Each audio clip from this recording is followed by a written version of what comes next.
How quickly does acute lymphocytic leukemia progress? So when I first meet a patient, and I almost always meet these people in the hospital because it grows so fast. The most common question I get is, "How long have I had this? Was this something that I had last year, the year after?" And I say, "No, you didn't." In general, people from the development of the ALL to noticing symptoms will probably be less than 3 months, and a lot of times it's quicker than that. And some folks that we have labs and we can actually follow and go, "Oh wait, that developed. You didn't have this 2 months ago." And that's because of how fast these white blood cells grow, how fast these things replicate. The other part of this is that there is no big mass somewhere. There's no way to notice as someone walking around.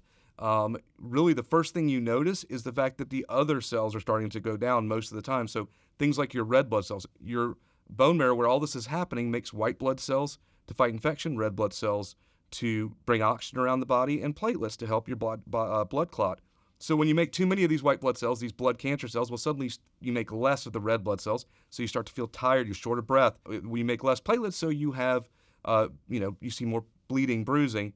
And really the way most people show up is they either were feeling really tired or they got some sort of infection and they come to the hospital or they go to their doctor's office and they have a blood test, and then suddenly everything explodes and they get put in the hospital and they're sitting in the hospital and they meet someone like me who's telling them about leukemia. I call these a lightning strike diagnosis. So it is, you are living your life, everything is completely normal, you have no concerns about anything, and then out of nowhere you end up in a place like here talking to a person like me about this severe diagnosis.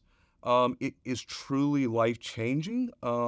Now, again, high cure rates, and we expect that you will go back to life, but there is a lot of work to get there.